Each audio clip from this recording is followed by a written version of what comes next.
نحمده ونصلي ونسلم على رسوله الكريم اما بعد فاعوذ بالله من الشيطان الرجيم بسم الله الرحمن الرحيم يا أيها الناس قد جاءتكم موعظة من ربكم وشفاء لما في الصدور وهدى ورحمة للمؤمنين قل بفضل الله وبرحمته فبذلك فليفرحوا هو خير مما يجمعون صدق اللہ مولانا العظیم۔ میرے نہایت ہی واجب الاحترام دوستوں بزرگوں، اللہ رب العزت کی پاک کتاب لا ریب کتاب قرآن مجید فرقان حمید، اس کا 11واں پارہ ہے اور سورہ یونس شریف ہے۔ اس کی 2 آیات بشینات میں نے آپ کے سامنے تلاوت کی ہے۔ چند منٹ کی گفتگو ہوگی انشاءاللہ العزیز، بہت لطف آئے گا اور بڑے ہی ایمان افروز گفتگو ہوگی۔ کیوں نہ ایمان کو بڑھانے والی گفتگو ہو جب قرآن مجید فرقان حمید کا بیان ہو۔ اس لیے اللہ پاک خود سورہ انفال کے اندر ارشاد فرماتا ہے انما المؤمنون الذین اذا ذکر اللہ وجلت قلوبهم، فرمایا کہ مومن تو بس وہ ہیں، مومن تو بس وہ ہیں کہ جب ان کے سامنے اللہ کا ذکر کیا جائے تو ان کے دل کانپ جاتے ہیں، یہ اللہ پاک کے خوف کے ساتھ ان کے دل کانپ جاتے ہیں۔ وَإِذَا تُلِيَتْ عَلَيْهِمْ آيَاتُهُ زَادَتْهُمْ إِيمَانًا، اور جب ان کے سامنے اللہ کی آیتوں کی تلاوت کی جائے تو ان کے ایمان کو اور بڑھا دیتی ہے، یعنی ایمان میں اضافہ کر دیتی ہے، ایمان کو تازہ کر دیتی ہے۔ وَعَلَىٰ رَبِّهِمْ يَتَوَكَّلُونَ، اور وہ اپنے رب پہ ہی بھروسہ کرنے والے ہیں۔ عزیزان گرامی قدر، آج کی رات 27ویں رمضان المبارک کی رات ہے اور بہت زیادہ امید ہے کہ آج کی رات ہی لیلۃ القدر کی رات بھی ہوگی۔ لیلۃ القدر کا معنی ہے عزت والی رات۔ اس رات کو اللہ پاک نے عزت عطا فرمائی اور اس رات کو اللہ پاک نے 1000 مہینوں سے افضل قرار دیا۔ اس رات کو اللہ پاک نے اس کائنات کے اندر اپنے بندوں کے لیے اپنا آخری کلام، اپنا آخری پیغام نازل کیا ہے، ان کی ہدایت اور ان کی رہنمائی کے لیے۔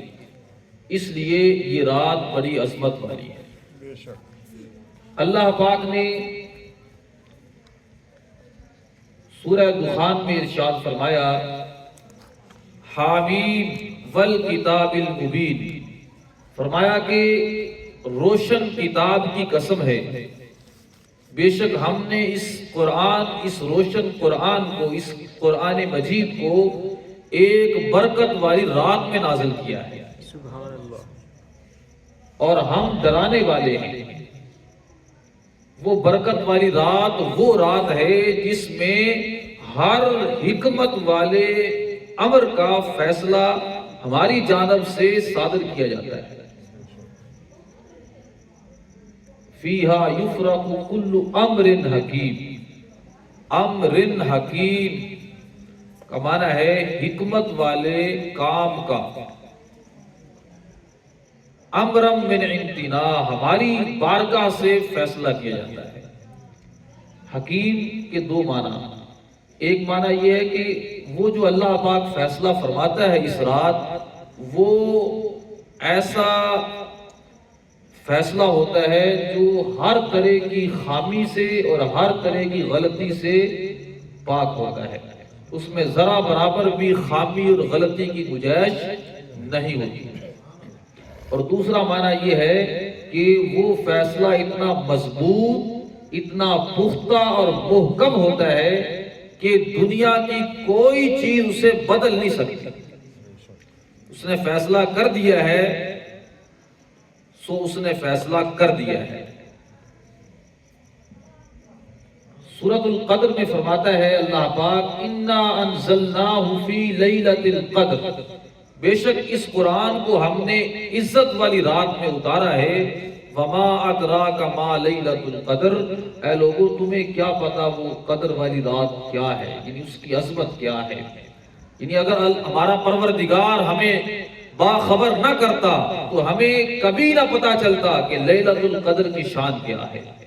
فرمایا کہ میں پروردگار کائنات کا خالق و مالک تمہیں بتا رہا ہوں کہ وہ رات لیلۃ القدر خیر من الف شہر، وہ 1000 مہینے سے بھی زیادہ بہتر ہے۔ سبحان اللہ، سبحان اللہ۔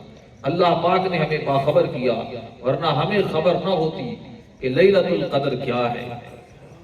تنزل الملائکۃ والروح فیہا باذن ربہم من کل امر، اس رات فرشتے اور حضرت جبرائیل امین اپنے رب کی اجازت سے زمین پر ہر حکم کو لے کر اترتے ہیں۔ یعنی اللہ پاک نے جو جو حکم کرنا ہوتا ہے، جو جو فیصلہ فرما دیا ہوتا ہے، وہ لے کر اس زمین پر اترتے ہیں۔ سلام ہی حتی مطلع الفجر، وہ ساری کی ساری رات ہی سراسر رحمت ہے، سلامتی والی ہے، سبحان اللہ، اس میں کوئی فتنہ اور شر والی بات نہیں ہے، بالکل سلامتی ہی سلامتی ہے۔ عزیزان گرامی قدر، اس رات کو اللہ پاک پتہ چلا کہ اللہ پاک اپنے شایان شان اپنی سلطنت کے اندر، جو اس کی یہ ساری کائنات اس کی سلطنت ہے، اس کے اندر یدبر الامر وہ خود ہے، وہ فیصلے جاری فرماتا ہے قوموں کے، افراد کے، ملکوں کے، کہ کس کے قسمتوں کے فیصلے ہوتے ہیں، فرد افراد کے بھی ہوتے ہیں، مختلف قوموں کے بھی ہوتے ہیں اور مختلف ملکوں کے بھی ہوتے ہیں۔ کس نے زوال کا شکار ہونا ہے اور کس نے فتح یاب ہونا ہے، کس نے بدبخت ہونا ہے اور کس نے سعادت مند اور عزت والا ہونا ہے، کس نے اس دنیا کو چھوڑ کے اسے موت سے ہمکنار ہونا ہے اور کس نے نئی مخلوق نے اس دنیا میں آنا ہے اور کس نے سفر کرنا ہے اور کس نے گھر میں رہنا ہے، کس نے بیمار ہونا ہے، کس نے تندرستی کی حالت میں زندگی گزارنی ہے۔ یہ سارے فیصلے پورے سال کے اللہ پاک اس رات کو فرما دیتا ہے۔ عزیزان گرامی قدر، یہاں میں ایک بات نقطہ کلیئر کرتا جاؤں۔ بعض قرآن مجید کی تفسیر اور وضاحت کرنے والے مفسرین نے اس رات سے مراد پچھلا مہینہ جو گزرا ہے شعبان شریف، اس کی جو 15ویں رات ہے جسے ہم عرف عام میں شب برات کہتے ہیں، اس کے بارے میں لکھ دیا ہے۔ بعض حدیثوں کی وجہ سے، بعض روایتوں کی وجہ سے جو کمزور روایتیں ہیں کہ اس سے مراد وہ رات ہے، تو وہ دوسرے بعض مفسرین جو بہت زیادہ اتھارٹی والے ہیں انہوں نے ان کو رد کیا ہے اور انہوں نے بتایا ہے کہ یہ قرآن مجید کے ہی خلاف ہے۔ اس لیے یہ بات بالکل واضح ہے کہ آج کی رات ہو سکتی ہے جو لیلۃ القدر کی رات ہو تو وہی رات ہے جس رات یہ سارے فیصلے اللہ پاک فرماتا ہے۔ اب آئیے وہ جو آیتیں میں نے 2 سورہ یونس کی پڑھی ہیں ان کا ترجمہ سنیے اور اس کے بعد انشاءاللہ العزیز ہم دعا کرتے ہیں۔ اللہ رب العزت نے ارشاد فرمایا، یہ جو لیلۃ القدر کی رات میں نے تمہیں قرآن دیا ہے، اس قرآن کی شان کیا ہے؟ یا ایھا الناس، اے لوگو، قد جاءتکم موعظۃ من ربکم، بے شک تمہارے پاس تمہارے رب کی طرف سے ایک موعظہ، نصیحت آ گئی ہے۔ وشفاء لما فی الصدور، وہ ایسی نصیحت ہے جس کے اندر دلوں کی شفا موجود ہے۔ سبحان اللہ، وہدن، اور ہدایت موجود ہے، ورحمہ، اور رحمت موجود ہے مومنوں کے لیے۔ اس آیت میں چند چیزوں کا ذکر ہوا۔ فرمایا کہ لوگوں تمہارے پاس اللہ کی طرف سے ایک نصیحت آئی ہے، موعظت آئی ہے، یہ ایک حقیقت ہے۔ سورہ بقرہ میں اللہ پاک فرماتا ہے ثم قست قلوبکم، تمہارے دل سخت ہو گئے۔ جب دل سخت ہو جائے نا بندے کا، پھر اس کے اوپر کوئی کسی کی بات اثر نہیں کرتی، خواہ کوئی کتنی ہی اعلیٰ سے اعلیٰ بات ہو دل پہ اثر نہیں ہوتا۔ اور حقیقت یہ ہے کہ ہمارے دلوں کا حال بھی کچھ ایسا ہو گیا ہے۔ کہ دل سخت ہو گئے ہیں، نرم نہیں رہے، ان کے اوپر اثر نہیں ہوتا۔ اللہ پاک نے بنی اسرائیل کا ایک واقعہ بیان کر کے کہ ان بنی اسرائیل میں ایک شخص نے، ایک بھتیجے نے اپنے چچا کو قتل کر دیا، اور اس کے بعد اس کی دولت کو ہتھیانے کے لیے اس کے بعد اللہ کے نبی حضرت موسیٰ کلیم اللہ کے پاس آیا اور عرض کرنے لگا کہ حضور قاتل ڈھونڈ دے، قاتل کون ہے؟ اب اللہ کے ساتھ مذاق اور اللہ کے نبی کے ساتھ مذاق۔ آپ نے اللہ کی بارگاہ میں عرض کی کہ مولا کریم قاتل کون ہے مجھے بتا۔ وہ تو اللہ کے کلیم تھے، ہر وقت کلام کرتے تھے اللہ سے۔ اللہ پاک نے فرمایا کہ اے میرے کلیم انہیں کہو کہ یہ گائے ذبح کریں۔ اب ایک طرف قاتل ڈھونڈنا ہے، دوسری طرف گائے ذبح کرنی ہے، یہ آپس میں جوڑ نہیں ہوتا۔ ان لوگوں نے کہا کہ اللہ کے کلیم آپ ہمیں مذاق کر رہے ہیں؟ نہیں، ہم نے آپ کو کہا کہ قاتل ڈھونڈیں اور آپ ہمیں کہہ رہے ہیں گائے ذبح کرو، ہمیں تو مذاق ہی لگ رہا ہے۔ آپ نے فرمایا کہ میں اللہ کی پناہ مانگتا ہوں، میں جاہل ہوں کہ میں تم سے مذاق کروں۔ چونکہ وہ لوگ گائے کو بہت زیادہ اتھارٹی دیتے تھے اور گائے کو پتہ نہیں کیا سمجھتے تھے اور خدا سمجھتے تھے ان کے آباء و اجداد۔ اب وہ تو توبہ کر چکے تھے، لیکن ابھی بھی کوئی رسم آباء و اجداد سے چل رہی ہو نا، تو اگرچہ لوگ مسلمان ہو بھی جائیں پھر بھی وہ رسمیں ان کی رہتی ہیں۔ جیسے ہمارے ہاں دیکھ لیں، ہندوستان اور پاکستان الگ ہوا لیکن وہ رسمیں جو ہیں وہ اسی طرح چل رہی ہیں۔ تو اللہ پاک نے انہیں حکم اس لیے دیا کہ گائے ذبح کرو، تاکہ وہ گائے کی جو عظمت ہے، عزت ہے، وہ دل کے اندر نہ رہے۔ گائے ذبح کرو۔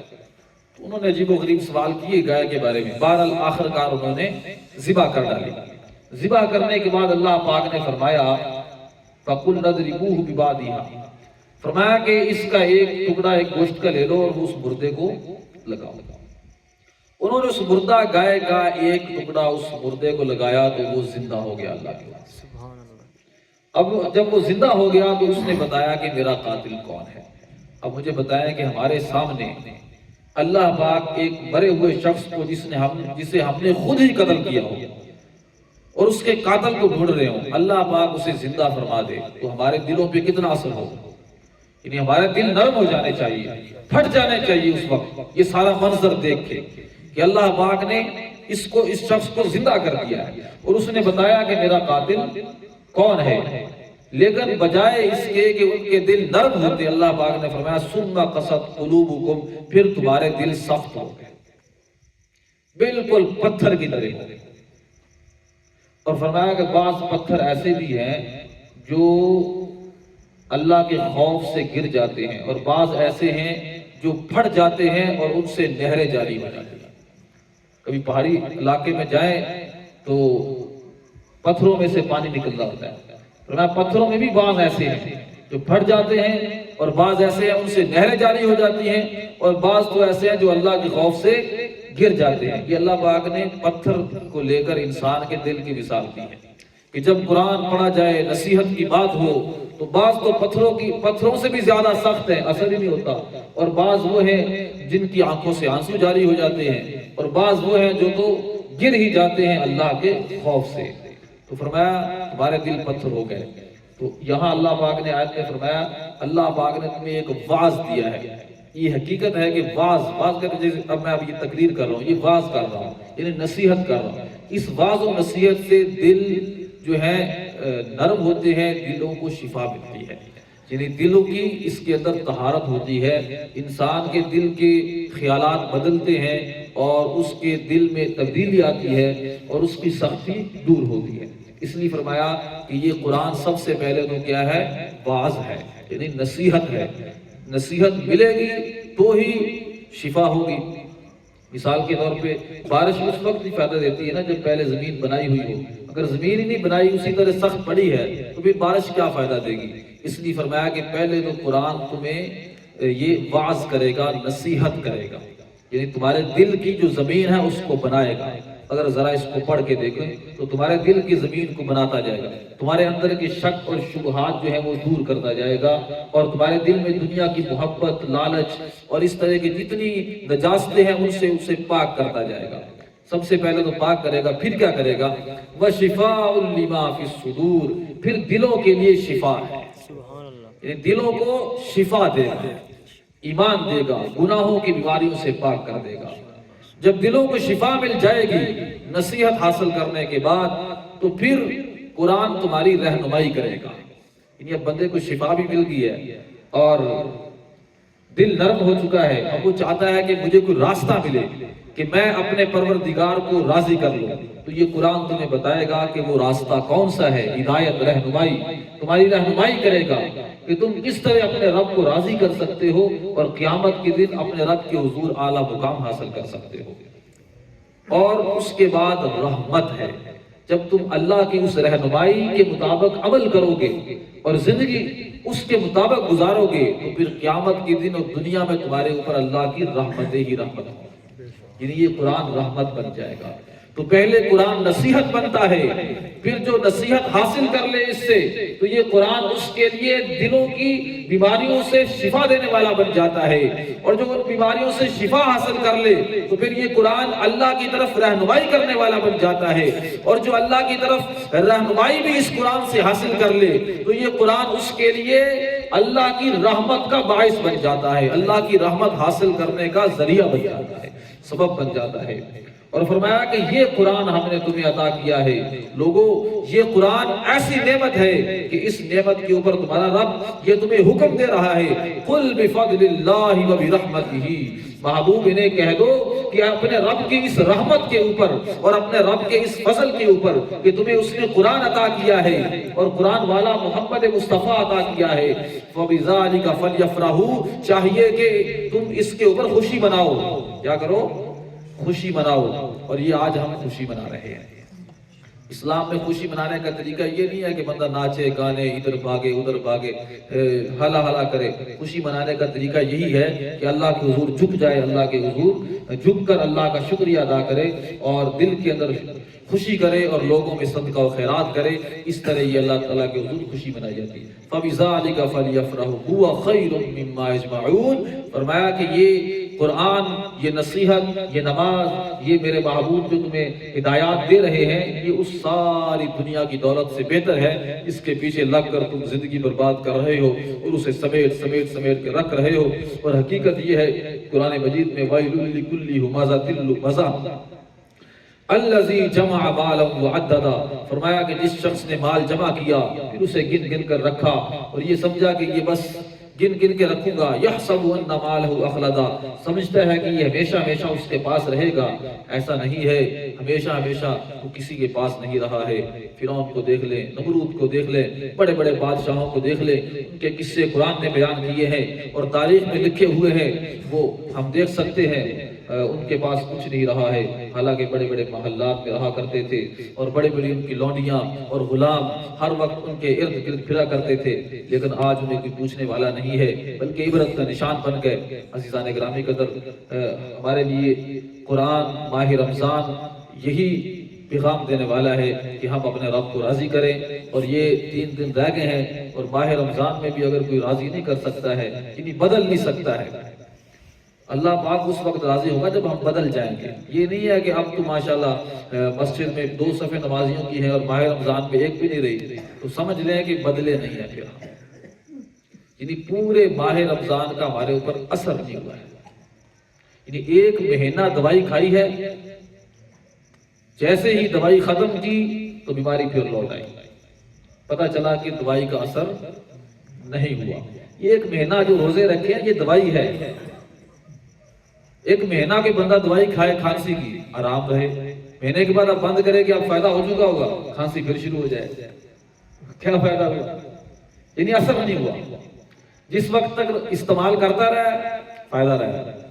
تو عزیزان گرامی قدر، ماہ رمضان مبارک ہمارے دلوں کو بدلنے والا ہے، ہماری زندگیوں کو بدلنے والا ہے، اگر ہم صحیح معنی میں اس کو حاصل کر لیں۔ یعنی صحیح معنی میں حاصل کرنے کا مطلب یہ ہے کہ روزے رکھیں اور اللہ کی حضور نمازیں پڑھیں اور روئیں اللہ کی بارگاہ میں، اور اسے اللہ کو منائیں اور اسے کہیں کہ اے اللہ ہمارے دل سخت ہو گئے ہیں، ہماری روحیں سخت ہو گئی ہیں، ہم نماز پڑھنے کو دل نہیں کرتا ہے، مسجد میں آنے کو دل نہیں کرتا ہے، اے اللہ تیری بارگاہ میں اس پاک معزز مہینے میں ہم تیرے حضور جھکے ہوئے ہیں، ہمیں بدل دے، ہمیں ہمیشہ نماز پڑھنے والا بنا دے، ہمیشہ نیکی کرنے والا بنا دے، ہمیں چینج کر دے، ہمیں ان بیماریوں سے نجات عطا فرما دے، ہمیں صحت عطا فرما دے، تندرستی عطا فرما دے، ہم روحانی بیماریوں کے مریض ہیں۔ یہ رو رو کر اللہ کے حضور سجدے میں دعا کریں، اللہ کے حضور سجدے میں دعا کریں، نماز میں دعا کریں، اور جس دن یہ دعا قبول ہوگی ہم بدل گئے تو پھر سمجھ لیں اس نماز نے اپنا اثر کر دکھایا، اور ان روزوں نے بھی اپنا اثر کر دکھایا، اور ماہ رمضان نے بھی اپنا اثر کر دکھایا۔ اور اگر پورا مہینہ روزہ بھی رکھا، نماز بھی پڑھی، لیکن بعد میں وہی بے نمازی ہو گئے اور وہی کام دنیا والے شروع ہو گئے، تو اس سے سمجھ لیں پھر اس دعائی نے آپ کے اوپر پورا اثر نہیں کیا ہے۔ اللہ رب العزت کی بارگاہ میں دعا ہے اللہ پاک ہمیں عمل کرنے کی توفیق عطا فرمائے۔